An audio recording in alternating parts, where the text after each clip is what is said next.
Hello, hello, hello, and thank you for tuning in. This is Carla Michelle, your host of the Strong Network, and I'm so happy to have this opportunity to present a great person, a great speaker, a technology executive, an entrepreneur.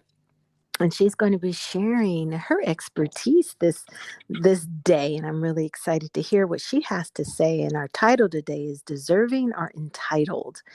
And it's something to think about when it comes to the positions on your job or even in life. So I'm going to welcome Angelia McFarland. Hello, hello, Angelia. How are you? I'm well, Dr. Carla. Thank you for having me. Yes, it's so nice to have you here right now. And I want to know here. Let's tell the people a little bit about yourself. Well, I am what I like to call an accidental marketer. I initially wanted to be a physicist, but life had other plans, and that's a long story for another podcast.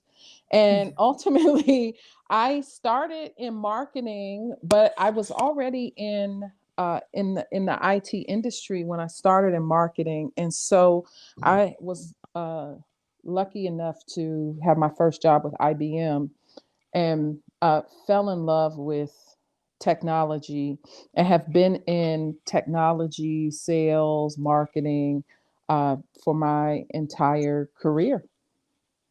So I also, you mentioned a lot of things about me.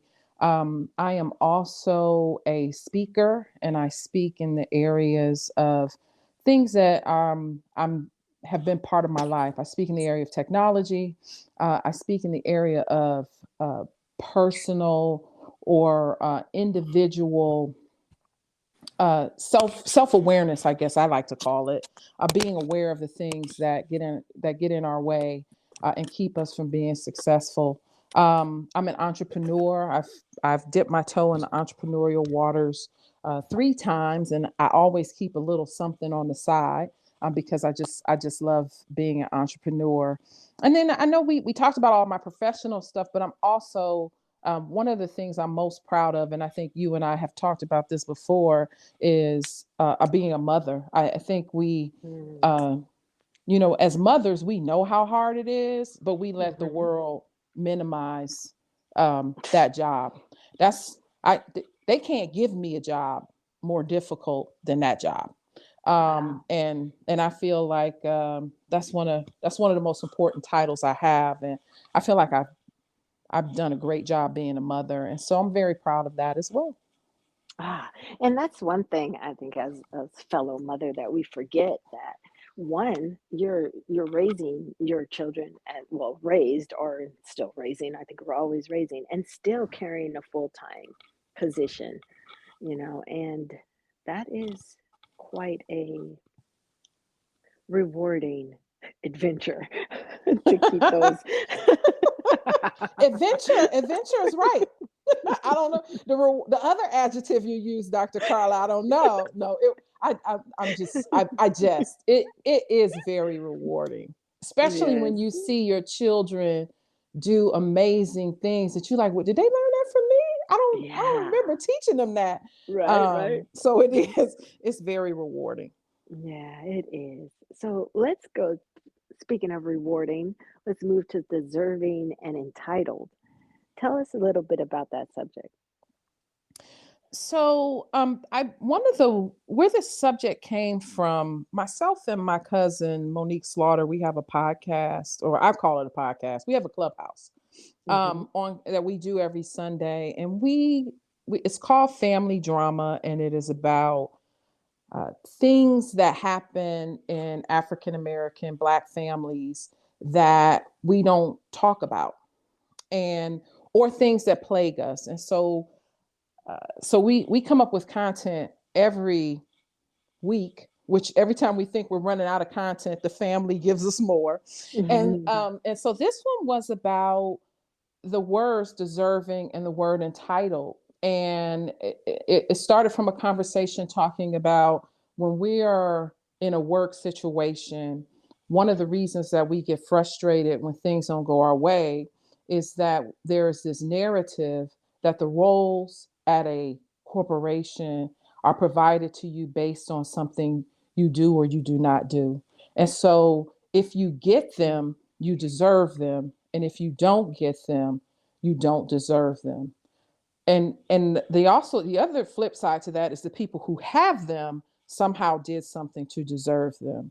When in reality, people are granted titles and then they are then entitled to what comes from that title. They don't necessarily get the title because they deserve it, but there's been this long standing social corporate perception that and in my opinion as a black woman, it's been used to keep black women out of certain positions because we don't quote unquote deserve it. We haven't fulfilled the requirements to get it. And when we run up against other people and we say, well, wait a minute, these were the requirements you gave me, that person doesn't have the requirements, why did they get the job and I didn't? And then you either look to yourself and you say, I didn't do enough, I'm not good enough, or which is a hit to your self-esteem, or you look at it and you say, or makes you angry, right? I know I'm good enough, and I've just been cheated out of something because I quote unquote quote deserve it. And so that was kind of the conversation. And there was another side to it where we talk about as black people, and the political side where we talk about entitlements, right? Nobody, entitlements are bad. Conservatives don't like entitlements. And when you're a population who doesn't get what you've worked for, quote unquote, deserve, you're not allowed into the workforce through uh, redlining, through all of the different things that make it extra difficult for black people to to get an education, to get into the workforce. And then when you say, hey, can I get some help, all of a sudden, oh, you're these are entitlements, you're not entitled to this. Well, everyone's entitled. Everyone deserves life, love, and the pursuit of happiness, right? But in that particular instance, it's like, well, you don't deserve it, and you're not getting an entitlement. Well, I do deserve life, liberty, and the pursuit of happiness, just like everyone else. Um, and at the end of the day, my entitlement really isn't different than a corporate entitlement, right? People are put into roles in corporations, and they're entitled to what the corporation gives. Um, we put laws in place, and if we meet the requirements for that law, then we're entitled to what the country has agreed that that we get. So they're just very charged words that I think people don't think about all the time, and they're important. The We don't always use them, but they always seem to come up emotionally. I know for me they do. So maybe it's a woman thing. They come up emotionally, about, I didn't get what I deserved, or I did get what I deserved. Um, and Dr. Carl, I keep talking, but I just thought about something else, because a lot of times we Yeah. get things that are negative, and then instead of realizing that we are worthy, we say, "Oh, I deserve that." And a lot of times we didn't deserve that. We didn't do anything to be mistreated. No. But and I think it's about taking those words and being intentional about what they mean in our lives, and being intentional about how we see those two different entities as we move through work, as we move through motherhood, as we move through community building, whatever it is that we do. How do you think that someone could maneuver through that? I mean, is there any tips you can share when you come up against this? Um, I For me, it was about one of the reasons we started the clubhouse, and the name of the clubhouse is Intelligently Defined. Is is at one point I realized that the words that we have used in this society have a meaning that was given to them by the people in this society. And we have the power to look at them, to break them down, to analyze them, and to reframe what they mean for us. And I Mm-hmm. think I think the way I started was is I started by thinking through, okay, uh do I do I deserve this? And and if I do, why do I think that? And does the other person deserve this? And if they do, why? Where does that come from? And so we were turning those terms over and taking the power back in a way of saying and saying, hey, we're going to we're going to create definitions that work for us.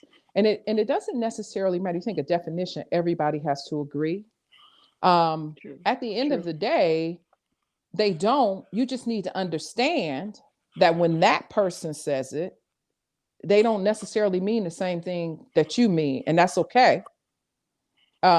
Because we have the power to own and to build our communication. Mm. Mm. Yeah. And that's key right there because a lot of times we believe that we have to follow suit of everyone, just follow the leader. But you make it, that's another key point is that we are able to live this life or be employed by a different beat of the drum if we choose to, and to define life and career the way we want to define it, which is key. It does go against the grain, but I think it also helps. It helps with surviving when you don't get when your routes are blocked, right? Yes, Yeah. absolutely. I like how you said everyone, and I don't know if you said it right now, but I know I heard you say everyone who has the role is entitled. Is that what you, am I Yes, quoting you right? I think I was watching a video by, I believe you pronounce his name, Simon Sinek. Mm-hmm. And he talked about the fact that leadership is a responsibility, it's not a rank. Leadership is a choice, excuse me. He said leadership is a choice, it's not a rank. And so, uh, you know, it doesn't have to necessarily be a leadership role, it could just be a responsibility. I think responsibilities are choices, they're not ranks. And so when you choose, I think a lot of people feel like they're ranks and they take the rank and they take the mantle and then they boss people around because they now have the rank, and they don't realize that really what they have is a responsibility. Mm-hmm. And so I think that when Dr. Carla, this kind of, we have to sit and talk about leadership a little bit to, Mm-hmm. because when we talk about what you deserve and what you don't deserve in the sense of a corporate environment, most people, it's that next level, whether it's a leadership level or it's an expert level, an individual contributor role, right? And Mm-hmm. so once you get that role, you you deserve to be the president, right? Everyone deserves whatever life has to offer. Mm-hmm. But as you move through the ranks, every rank you get, you're now entitled to whatever that rank is. And if you look at it from a leadership perspective, um, in my opinion, so my definition of deserving, unless you see responsibility as a choice, I mean, unless you see leadership as a choice and a responsibility in the way that I define deserving, you don't deserve it. You are entitled. You're entitled Mm-hmm. to the rights. You're entitled to the authority that that role now gives you. Mm-hmm. But from my perspective, you don't deserve it. Mm-hmm. I, and so When I think about leadership, and I think that's a problem in corporate America, right? In corporate America, leadership is absolutely seen as a rank. You Mm-hmm. know, I have this job so I can tell you what to do. I have this job so I can make more money. Mm-hmm. That is a manager, because a leader doesn't need a rank for people Mm. to follow them. Well, that's true. So a leader has is responsible to the humanity of other people. Mm. Oh, that's key. A lot of people don't know that, or sorry, they may know, they don't live that way. They don't work that way. It's not easy. It's it's Yeah. it's it's not easy, Dr. Carla, but I feel that nothing worth it in life is easy. Mm. And I say that, everybody says that, right? Everybody's like, nothing worth having is easy until you get in the midst of it and you're crying because it's really hard. So hard, right? They didn't tell me it was going to be like this. But on the other side, you realize, you're like, you know what, if I hadn't gone through that fire, Yeah, I right. wouldn't. You and I had a conversation one time, and you asked me if I needed to do what I did to get, and I'm paraphrasing, if I needed to do what I did to get where I was. And I told you, no, I think there was an easier way, and it would have changed the external outcome, and it would have made the external outcome a lot easier. But the changes that I saw in myself Well, would have never happened. And that mhm. was worth it Yeah, for me. yeah. Even through the struggle on the other side, you see, it had to be that way. Yes. And I think that's a lot of time we try to steer away from the hardships that employment can bring, and ranks and titles and what we deserve. And you even when we talked another time, you mentioned about success gaslighting, and having to work through success gaslighting. That is something at the end you're able to grow and learn and accomplish through. But you want to touch on a little bit of that success gaslighting? Do you recall that statement? I do not. Explain it to me again. So You we def were talking, and it's you came up with this success gaslighting, that where you're in conversations with the authorities that be about your next steps or your potential, but it's not valid. It's not something that you can hang your hat on. Yeah. Oh, yes, yes, yes. Okay. Now, sorry. Now I remember. Okay. I that is a difficult one. So, and this goes again to like deserving and entitled. Is when you're in a situation at work, we know that most roles and promotions are about relationship. Um, those relationships, most people feel comfortable. I'm gonna probably say some things I shouldn't say right now, but I'm gonna say them anyway. Um, Black employees, Black men, Black women, Asian men, Asian women, Hispanics, to even participate in the system, whether we are bilingual or not, we have to learn the business language of white men, women as well, right? Hmm. Have to learn the business language of white men. And because they own and control the business environment, and because people in general are comfortable with other people who are like them, they have the ability to bring in people who are like them, who they feel comfortable around.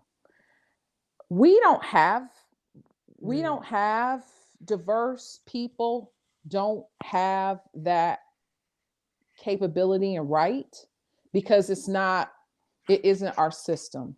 And so as such, they can bring in whoever they want. and they can make whatever rules that they want, because they sit at the table and they make the rules.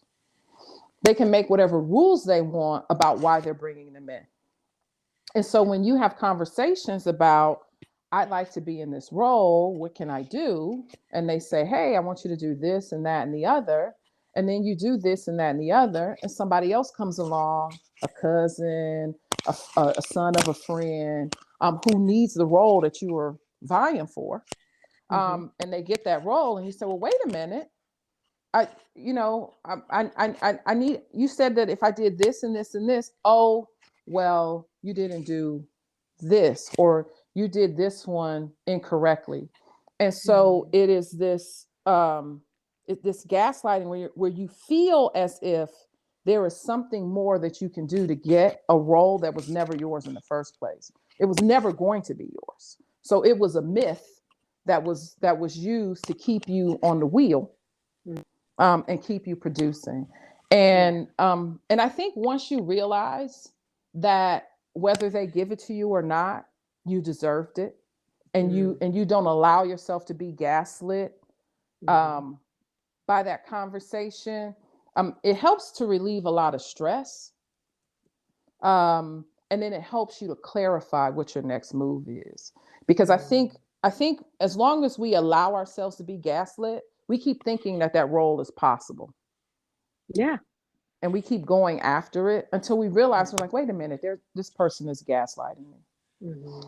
And until they stop gaslighting you, right? That's their choice. They can choose to continue to gaslight you, but once you recognize it, you know the difference between gaslighting and not gaslighting, right? Yeah. Once you recognize you're being gaslit, you can tell, and you're like, okay, yep, they still have no intentions of doing it. I'm not going to continue to invest all of my energy, because part of this problem is we invest energy to get these things that are never they're never going to allow us to be entitled to. And when I say they, you have to be careful with us and they, right? The person, when I say they, the person who's in charge and who's gaslighting you, whatever they are, male, female, black, white, whatever, the person who's gaslighting you, you know, you're expending energy that you could then, mental energy, physical energy, emotional energy, that you could then be expending on something else that really is an opportunity for you, that you can then find something that you already deserve, because we all deserve life, love, and the pursuit of happiness, right? You Amen. already deserve, but you can Yeah. put yourself in a position to be entitled to and spend your energy on something that really is a real opportunity. Yeah. And then I'm imagining that, I put with my coaching hat on. I'm imagining once you've been success gas lit, that there's some recovery time.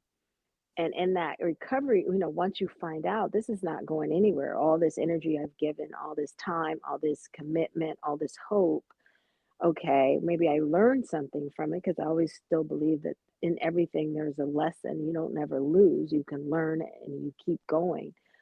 But in that, there's that recovery of the disappointment, of the feeling being taken advantage of. And then I would say, if anyone's listening and they've been success, have dealt with success gaslighting, that you take the time to heal, that you talk to a colleague or someone who's mentoring you, or a sponsor or a coach, and help you work through that, because it is a very painful process of knowing that all this time it looks like it was for nothing. But it's also a time to heal and to move forward into the process and the path that is befitting of your title and your role. So I just wanted to drop that in. You have given us some really, really good stuff. In closing, what would you like the listeners to take away? I would like for everyone to realize that they deserve, we all deserve whatever it is our God has put our minds, God, the universe, whatever your spiritual beliefs are, has put your Hmm. mind to, because our minds are all put to different things. And so whatever your mind is there to do, you deserve that thing. Yeah. Now you may have to do some things to get to the point where you're entitled to it. And when people stand in your way, go find another way, right? Yes. Because we Yes. tend to, and I'm guilty of this. You tend to assume that your way should look like someone else's way. There's this, this perfect way of doing things, and Mm, that's not the case. But if it's in no, your head to do, you deserve it. Go go get it, and don't let anything stop you. I love it. Thank you so much. Where can our listeners find you? LinkedIn? Do you have social media? Yes, I'm super social, Dr. Carla, super I social. know. I know. I we love were it. I we love were it. talking earlier. I'm one of the first million people on LinkedIn. So if you find me on LinkedIn, my URL is my name, Angelia Mm, McFarland, one word, ANGELIA MCFARLAND. On Twitter and Instagram, I'm AM_McFarland. On Clubhouse, I'm A McFarland. And then on Clubhouse, the club where we host all of our conversations is called Club Intelligently Defined. So hope to mm. see you at one of our clubs one day. Yes, yes, yes. Well, I hope everyone who's listening avail yourself to connect with Angelia, her words of wisdom, her writing, everything that she puts her hands to is such a success. So she's a great person to follow and to be involved with. Angelia, thank you so much. And Thank you. yes, it's a pleasure. And everyone listening, thank you. And we will see you next time. Have a great day. Bye bye. Bye bye.